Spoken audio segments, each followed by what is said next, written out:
Hi, everyone. Thanks for joining me on this presentation for the State of the Union on Cyprus, along with my colleague, Angie Jones. My name is Amir. I'm from the Cyprus team. I'm glad to be joining you today and to tell you about various new features that the Cyprus team has been working on. Let's just go ahead and dive right into it. Today, we're going to be talking about two major topics. The first one is test flake, and that's a pretty broad topic, and we're going to dive into it a little bit and discuss how Cyprus is managing this particular issue when it comes to testing. Then we're going to talk about something completely new, component testing, which is a completely new surface area to Cyprus. And I'm really excited to show you a glimpse of where it is currently and where it's going to go. Cool. But first, we dive in. There's, of course, folks out there that are completely new to Cyprus. I assume many folks here today have already heard of Cyprus or have seen it in action or are already using it. But to level set with everyone, let's just give a quick little dive into what Cyprus is. Well, Cyprus, first and foremost, is a tool for helping you test anything that runs on the web. That's our aim. It has a very unprecedented development experience where it makes testing highly visual and highly interactive. That's what it provides with you. Let's just take a quick look at what it actually looks like. This is the Cyprus testing experience. It will pull in your application into what we call the Cyprus test runner, and it will execute all the test files that you have declared inside your project. And it will execute all those tests against your application. And this is how this experience looks like. It is unlike anything you've seen because it's highly interactive and highly visual, giving you the ability to debug your tests and really see what's going on as you're iterating on your tests. Now, this is just a quick glimpse at what it provides, but the true innovation under Cyprus is its architecture, which enables all of this that you're seeing. We won't have time to dive into it all, but I highly suggest you go to our website, cyprus.io, to get excited, to get started at it. I highly suggest you go ahead and visit our website, cyprus.io, and read our docs to dive in to learn more about Cyprus. With all that said, let's just continue with the rest of the presentation. So, since this is the State of the Union, I'd love to talk about some of the growth that Cyprus has been seeing in the past, few years, actually. Now, in the interest of time, I won't go into, the growth of downloads, for every specific thing, or the growth of stars, or how many users are using Cyprus, or all of those things. I just want to kind of show a glimpse at where we are placed within the broader ecosystem. Today, now more than ever, we live in great times when it comes to testing on the web. We have tools that we didn't always have, and developers have more choice than ever before. Developers can pick the right tool for their given job. And a lot of people are choosing Cyprus. And this is kind of our growth trajectory in the past 2 years. This is the NPM downloads for the past 2 years. And we got some moments of celebration, which really show us we're on the right path and we're building the right things for the community. Back in the summer of 2020, we actually surpassed Protractor. And later on, in early part of this year, we surpassed Selenium JavaScript WebDriver downloads. And these are all just votes of confidence to what the Cyprus team is working on and what the broader community needs from us. Cool. So now let's dive into our first topic, which is the topic of test flake. Now, you might hear the term flake, test flake, flaky tests, flakiness all the time. And then you can somewhat intuit what that could potentially mean, but let's just go ahead and explain that in a broader detail. So let's start with our timeline. We're operating in time here.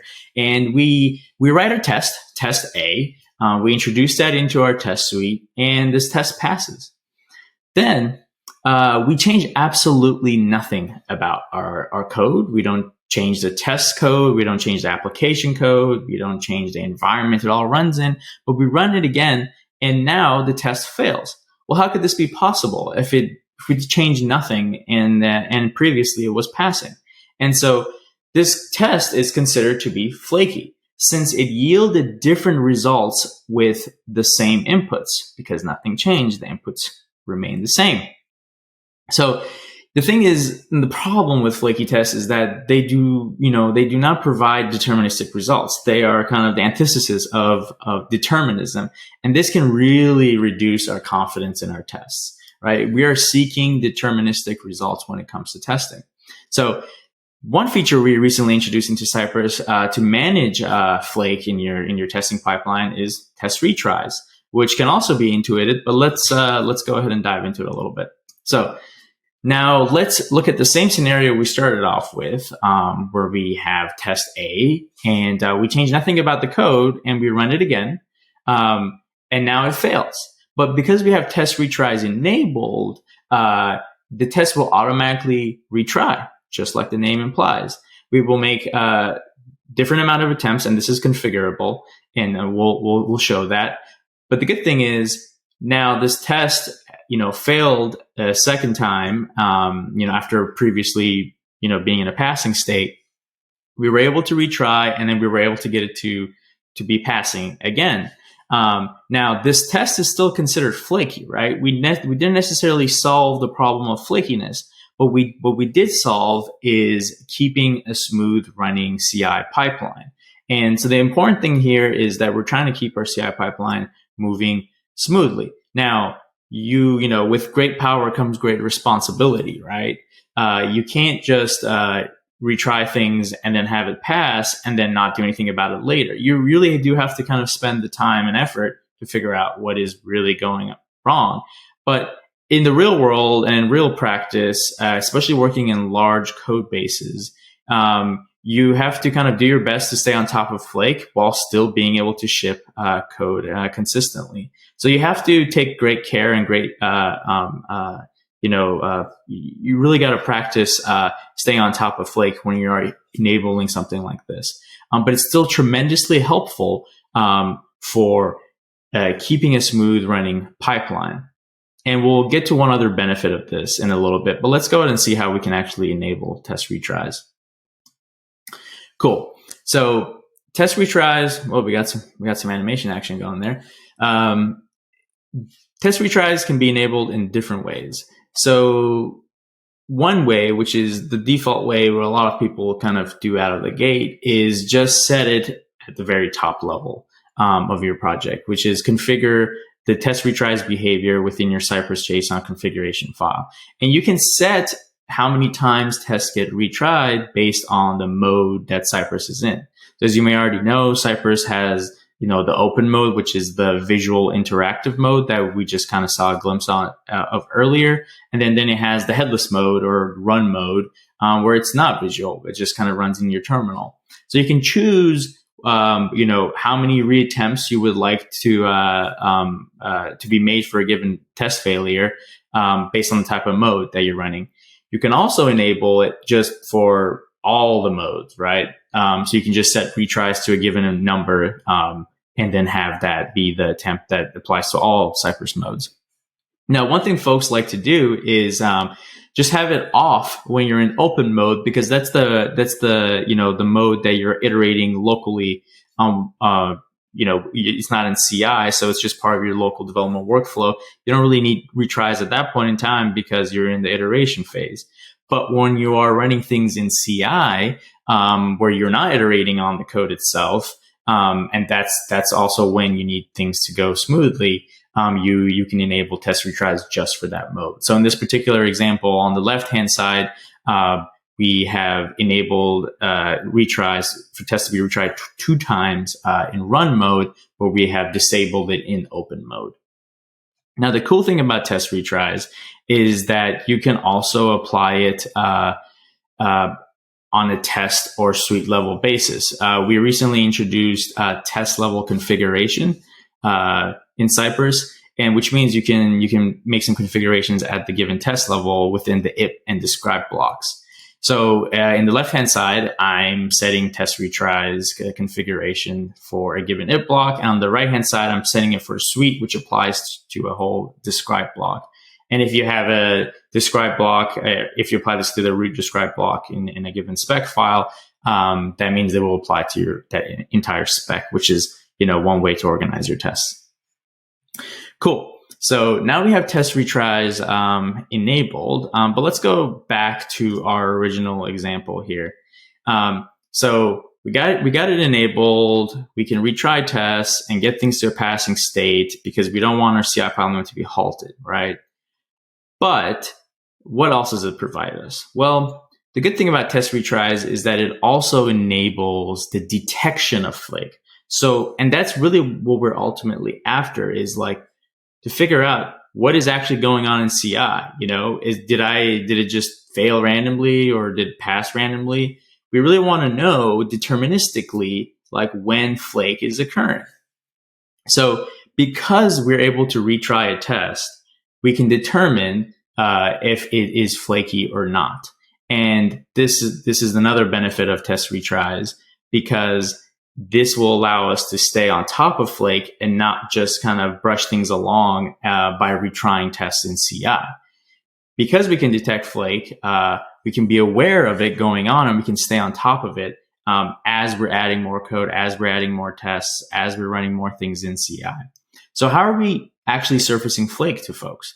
Well, this is one feature we added to the Cypress dashboard, which is our complementary service for Cypress, which everybody can log in and start using today. Just visit dashboard.cypress.io. And this is what that looks like. A lot of folks choose to report their Cypress test results to the Cypress dashboard. And when you do this and you have test retries enabled, we can give you a lot of helpful information about your tests. One of those things is telling you when a given test run in CI was flaky. So here's an example of this. Some of my colleagues have been iterating on various branches, and I can see those runs come into the Cypress dashboard, and the dashboard is flagging these given test runs as flaky or not flaky. And if they are flaky, it will show how many tests were actually flaky in that given test run. So this is one way we are surfacing Flake in our CI pipeline and letting everybody on the team know that, hey, this particular run contains flaky tests. So this is helpful for the sake of detection. And it does indicate, and make us aware of what the problem. But we want to take things to the next level and to really help us prioritize the management of Flake, because it's a hard problem. There are no silver bullet kind of advice to resolve all types of Flake. But the best thing we can do is stay on top of it and methodically attack the problem.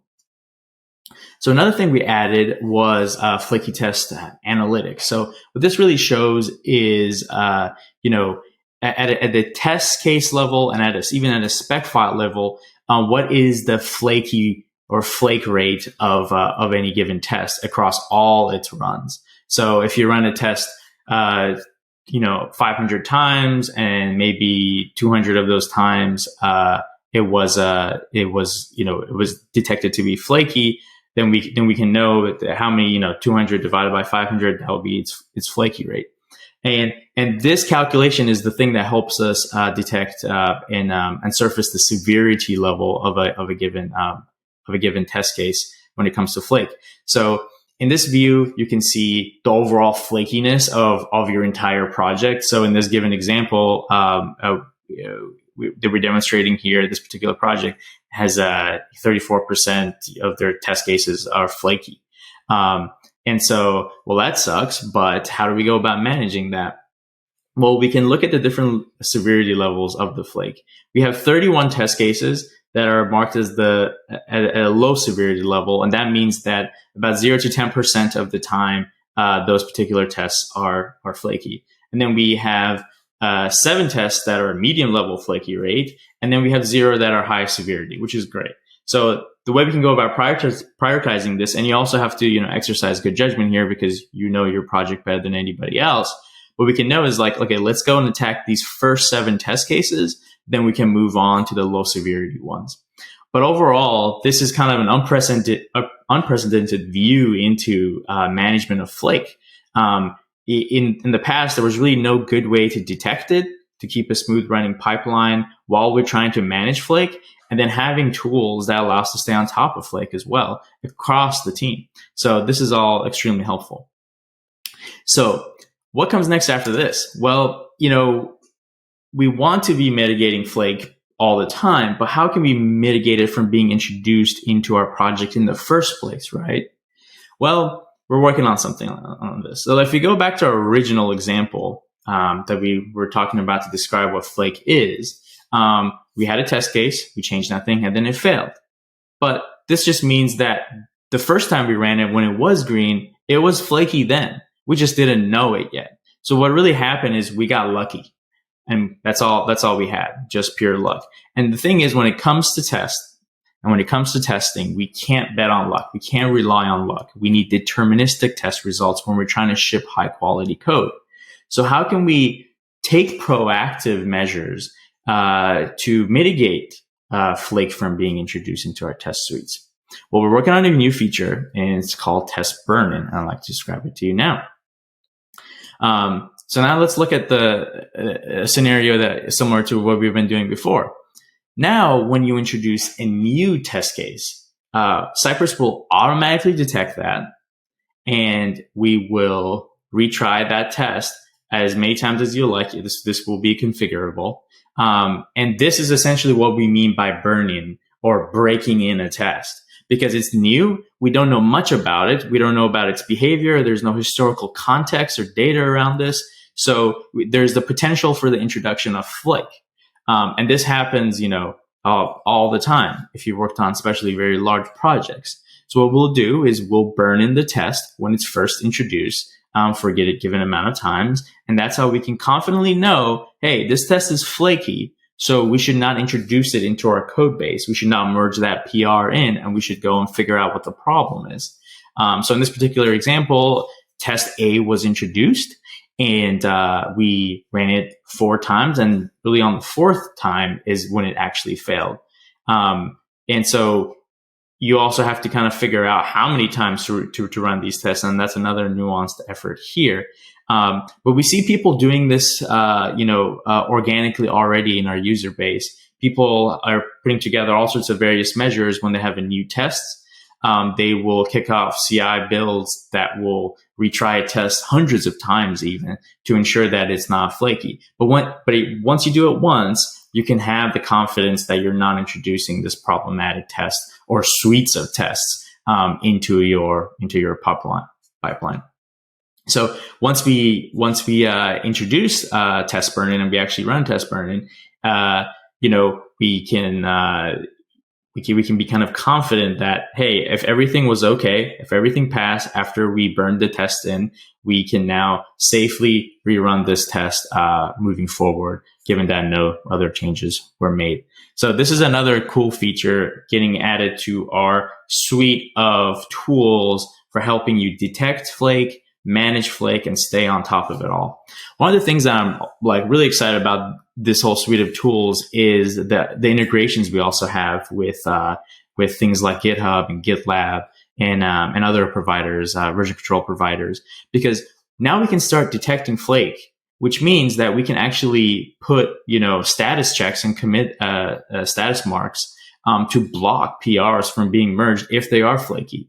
And that's something that was never possible before. We just kind of, looked at it and say it was green, so let's merge it in. But during that time, we were always introducing in Flake. And so we're really excited to start leveraging these features and bringing it closer and closer into your day-to-day workflow. Okay, let's jump into the next topic, component testing. This is a completely new thing that the team has been working on, and I'd love to kind of show you and give you a glimpse of it. So component testing, and for the folks that don't know what it is, it's simply the ability to test components in isolation. And by components, I mean the things we all kind of do in the front end, right? We create React components, Vue components, Angular components. We're talking about those components. And we all want to test these things in isolation so we can know they are functioning before we introduce it into a larger code base. And we also need to do this to, iterate on design systems, component libraries, and all sorts of things like that. So currently, this is how component testing is done. And this is really the status quo, which is you take your component and you mount it into a virtual DOM, something like a JS DOM or something like that. If you use things like Enzyme or similar tools, this is kind of how it all works. You take something and then you put in the virtual DOM. But we think we can do better here. We think there is a better developer experience when it comes to component testing that can unlock all sorts of new benefits. So some of the issues with component testing are that because it does get run in virtualized DOMs, you have a lower level of confidence because your users don't run your app in a virtualized DOM. They're using a real browser. They're running it in a realistic DOM. And if you want the confidence, if you want to maximize confidence, you need to be doing it. You need to be doing your testing in the same environment. And that's just currently not possible with the current state of affairs. And the other issue with the current state of component testing is just the debugging experience. Components and the web in general is highly dynamic and highly visual. And so when you need to debug, you kind of need that introspection into the visual aspects of where you're developing, where you're iterating on, where you're trying to debug. And with the current state of affairs, that's really difficult. And this also kind of seeps into the third issue, which is just the overall development experience when it comes to components. We now, this whole like new thinking around components and how we develop apps today, it's really enabled component-driven development, and that's how a lot of folks create applications these days. And at Cypress, we're strong believers in that testing is part of the development process itself. And so we think a better component testing experience can enhance the development experience of the components themselves. And it can really unlock component-driven development in a way that we haven't seen before. So these are kind of the three things that we're looking at. There's without a doubt more to it as we expand this functionality. But these are some of the top level issues we see with the status quo of component testing. So Cypress, we have been working on a new approach to component testing. It's currently in the beta phase. We've marked it under an experimental flag, but you can start using it today. And I'd like to kind of show it to you. And the way it works is a bit different from what we saw a little bit earlier with virtualized DOMs. With Cypress's approach to component testing is we take your component, we process it, and the way you'd like based off your bundler configurations and your tech stack, and we mount your component into a real browser DOM such as Chrome, which is what your users are using, and this is. Just this nature of it is really what unlocks everything else. But let's go ahead and take a look how you would actually, use component testing. So, waiting for all this to type out. Now, in the past, when you were using Cypress, you would use the Cypress open command. You just type in npx cypress open, or you have an npm script that opens up Cypress itself. And the thing that's different with component testing is you just, instead of typing open, you type in open CT. Now, when you do that in your project, you're going to get the new runner. This is the current way it looks like. It will be changing as we iterate more. But this is how that experience looks like. So it's very similar to what you're used to with Cypress, but there are some new aspects to it. On the left-hand side, we now have this file explorer window where we show all the component specs that you have in a given directory. And you can select those spec files and you get the similar Cypress experience you're used to every single day. And so this is how it looks like, but there's some key differences here. Because we are using components, we're no longer visiting a URL anymore, right? Because we're just taking components, we're mounting it into the DOM. There is no URL to visit any longer, and we'll dive into that. But this is generally the current state of affairs when it comes to Cypress's component testing. When you first open it up for the very first time, it's going to look like this, in this kind of this empty state. And this is where you would go ahead and select one of your spec files in the file explorer, and then you get the window we just saw earlier. And I've expanded the command log here for us to dive in a little bit. And the key difference to point out is that command log line 1, which is the mount command. And I like to show that to you now, which is the major difference between component testing and end-to-end testing from an API standpoint. So on the left-hand side, it's kind of the old way of, or not the old way, but that's how you write end-to-end tests with Cypress, which is you create your it block, and you typically, the first thing you write is site.visit, and you visit the page you want to go ahead and test. But now with component testing, you're not going to visit a place. You just need to mount a component. And so what we provide now are various component testing libraries for Cypress to mount a component for a given framework. In this example, we're showing the testing of a Vue component where we're using the Cypress Vue module, and we have similar packages for React, and Angular is also in the works at the same time. And these packages will give you a mount command, and you can just simply call the mount command and pass in your component, which you can just import in. And that's it. That's the major difference. Once you have this in, you can just use the same Cypress commands you've already been using. It's the real browser. It's the same interactions. And now you can see everything run as you are iterating on components. So this is just a quick glimpse at the current state of component testing. The team is actively working on this feature. We are polishing it, creating new experiences, getting feedback from current users, which you can be one of those today. And I highly, if you're interested, I highly recommend go ahead and check out the new component testing docs to get up and running with testing of components in Cypress. Thank you so much. I'm glad I got a chance to just kind of informally chat with you all today. I hope this was all helpful. I hope you got excited about some of the things we're working on. There wasn't enough time to go into everything we wanted, but there are plenty of new things, new APIs that we're working on. So just stay tuned, keep following what we're doing, and I think you'll like what we got down coming in the pipeline. Hello, everyone. I'm Angie Jones, and I lead developer relations at Applitools. I've been a testing nerd for a very long time, and I have to say, it's amazing to see how Cypress has added fun and delight to what was otherwise viewed as a boring chore. I want to show you how to make your testing experience even more exciting by adding Applitools to your front-end tests. But first, quick question. What do these FANG companies all have in common? Well, besides super hard whiteboard challenges, they all have shipped with glaring bugs. But how did these bugs make it to production? Do you think that these major tech companies aren't doing any testing?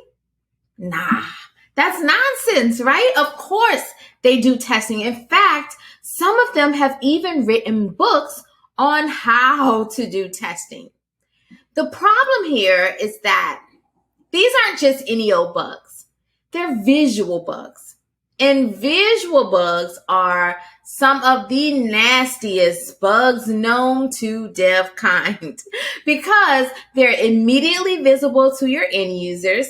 They can impact your customer experience, sometimes even affecting conversions, and yet they can't be easily caught with our traditional testing tools. What if I told you that you could add a couple of lines of code to your existing test, which would give them brand new superpowers to visually verify your application just as your customers see it? That's exactly what Applitools does. Applitools is a visual testing tool that uses AI to mimic the human eye to view your applications just as your customer would. And because you're all engineers, I know you're wondering how this all works. I'm so glad you asked. Well, every time your test runs, Applitools takes a screenshot of your application. It sends it up to its cloud, so you don't have to manage this stuff locally or anything like that. And then it's going to compare it to a picture of your application in its happy state. The magic here is the use of the AI to compare the images, which is exponentially better and more reliable than simply comparing the pixels of images. I know your engineering mind is just a churning and you're wondering, well, what if I want to, ignore something on the page? Yep, you can do that too. So you can annotate your screenshots programmatically, or you can do it within Applitools' visual dashboard. And you can indicate certain areas of the page to ignore, like ads or like timestamps. And you might also be thinking, well, Angie, sounds cool, but my site is dynamic, so surely I can't use visual texting. Actually, you can. That's the beauty of using AI versus pixel comparison. It's smart, right? So machine learning is perfect for detecting patterns. So we use it to detect the layout patterns of your application. And if you just want to make sure that nothing is overlapping or nothing is, bleeding off the edge of the page, you can do so by using this particular comparison algorithm. In fact, we have 4 different comparison algorithms, and you're free to mix and match them on any given screenshot to verify your application with the flexibility that's required to do so. Cute, right? But if you don't want to verify the entire page because, maybe it's undergoing active development, or maybe your test is just targeting a very specific area or component on the page, you can scope your visual test to cover as much or as little as you desire. In fact, you can even visually test your individual components. Yes, you can essentially perform what I call unit tests on your library of components, say in like a storybook, right? To ensure that they're always visually perfect without passing that burden down to every single app developer who wants to use the components. Now, allow me to walk you through a day in the life of visual testing. So let's say you've added visual capabilities to your tests with Applitools, right? And you want to run these tests across Chrome, Firefox, IE, may it rest in peace, Edge, and Safari in various dimensions. And you also want to run in some mobile viewports, let's say iPhone 10, in both portrait and landscape mode, as well as Pixel 2. Now, you can do all of this without downloading any of these browsers or device emulators because Applitools Ultra-Fast Grid handles all of the heavy lifting for you. It's super fast because Applitools will execute your test once. Then it'll grab the state of your application. That means the DOM, the JavaScript, the CSS, images, any assets that are needed to render your app in that state. And then it's going to blast that across all of the configurations that you specified in parallel, giving you tons of front-end coverage in seconds. Y'all, do not skip this step, all right, of cross-platform testing. As front-end folks, you know that this is exactly where the visual bugs reside, right in these various viewport sizes. So I'm giving you an easy way to cover your butt. You're welcome. All right, so you commit your code, complete with tests. Look at you, right? Then this is going to kick off your CI/CD process, which is going to run your visual tests seamlessly. Now, your test fails because it's found a few visual bugs. Don't cry. That's great. You found this before it made it to production. Within the same Applitools dashboard, you can use root cause analysis to see exactly why your test has failed, and you see the specific CSS changes that caused this. Awesome, because no one enjoys debugging CSS. Am I right? Yes. Also, within this same dashboard, you indicate that it's a bug, and you can even assign it to the developer who's working in this area, which opens a new bug ticket in Jira. Yes, you heard that right. Applitools also integrates with Jira. And if you're one of those fast-moving dev teams, you can even integrate your visual test results with email and Slack so that the team is notified of any failures instantly. Good stuff, right? Awesome. But wait, because you now have a set of eyes attached to your tests, you can dream beyond just functional integration tests. What else might you be able to do with your newfound superpowers? How about some accessibility testing? Yes, you can use the Applitools Contrast Advisor, and your test can now detect the contrast ratio of your web elements, and it'll let you know if any fall below the web content accessibility guidelines. Pretty neat, right? What else can you do with the Applitools? Localization testing, anyone? Good, yes. Good localization testing requires a lot of visual inspection, right? Such as verifying cultural variances and things like icon and image replacements, even text alignment, right? Such as this, which is right to left versus left to right. So making sure all of that looks visually correct is a job for Applitools. You could also do some A/B testing, which is almost unheard of when we talk about automating tests, right? But here, that makes it possible. Essentially, you can identify multiple valid screenshots within Applitools so that if your app encounters either of the things that you've identified as being valid, you're okay. The test will pass. And even dark mode testing, right? So making sure that lights out means lights out. And even then that your elements don't go missing in the dark. So it's really up to you how you use your new superpower. And now that you know, I'm expecting you to act accordingly. All right. Thank you so much. Enjoy the rest of the conference and don't forget to test responsibly.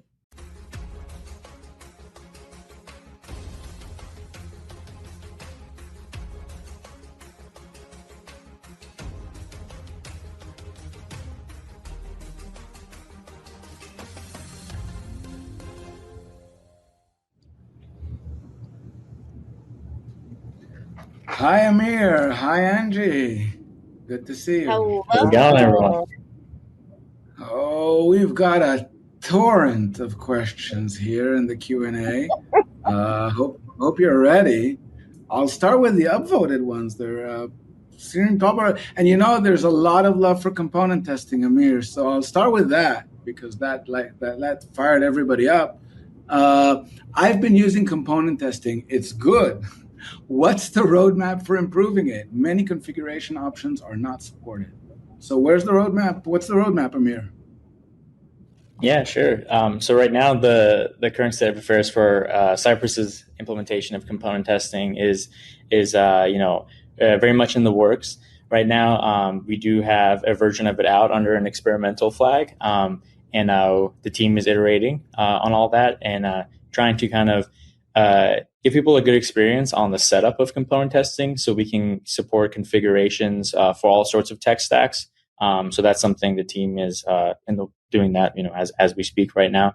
But our goal is to, make it as easy as possible, regardless of what your front end stack looks like, to quickly set up the processing and the mounting of your components in Cypress so you can write Cypress tests against them in a real DOM. That's great. I mean, I've been using component testing the beta, and it's a real game changer, definitely. Okay, WebKit Safari. Any plans on the roadmap for Cyprus? Yes. So WebKit is something that the team is looking at right now to support as a whole. We haven't said much about it publicly, but it is one of the next browsers we would like to support, in addition to Chrome and Firefox. Yep. I've tried the Firefox support. Yeah, sorry, Angie. And until our friends finish that feature, we have their back. You can couple this with Applitools ultra-fast grid and then get support on WebKit there. So your Cypress test can run on WebKit now. Great. Angie, does burn-in go against your monthly test result costs? I mean, we haven't released that feature yet. That's just a glimpse at what's to come. But I think the implementation we want to have is, would be one that's appropriate. Obviously, with test burn-in, it's more about the execution of the test rather than sending all the results for every of test retry that happens in burn-in. Because we see sometimes folks that kind of do their own homeworld version of this. Run tests like 400 times, which is a lot, and you don't really care for all that data. The primary purpose of test burn is to just run it a bunch of times, and then it's that point in time that the problem happens is the point in time that we care about. So however we roll this out, be rest assured that it won't impact the pricing in a bad way or anything like that. That's one thing we're highly cognizant of, especially when we roll out features in the dashboard. We always want to do the right thing to promote people for writing more tests and better tester apps instead of like putting some pressure on how they want to test apps through something like pricing. So we always gear towards better testing practices when it comes to these things rather than the pricing itself. Yep, you can definitely see the focus on flakiness and dealing with flakiness, which is a huge problem in end-to-end testing. Definitely lots of work there and thinking. We've declared war on Flake, so we're going to keep going on that. Go. I'm with you. Angie, can Applitools integrate with GitHub issues instead of Jira? GitHub issues. So there is a GitHub integration. It's mostly for branching. The GitHub issues, not yet, but that's a really interesting request. I'm going to take that down and take that back to the team. That's part of my job, to hear what we need as developers and bring that back. So good one. Great. The Q&A okay. Amir, is component free? It's another feature of the open source Cypress test runner. You can try it out today. Just go to our docs and just search for component testing, and you can start using it today with React and Vue components. The team is also working hard on and working with the community contributors also to provide support for Angular as well. So we support all the major frameworks, but you can start using it for free. It's all open source, just like everything else we do, and get going on it today. And so, let us know what you think. Great. Angie, is Applitools standalone, or is it in addition to whatever test runner you're currently using? Yeah, great question. So Applitools, it can be run with any of the testing tools you're running with.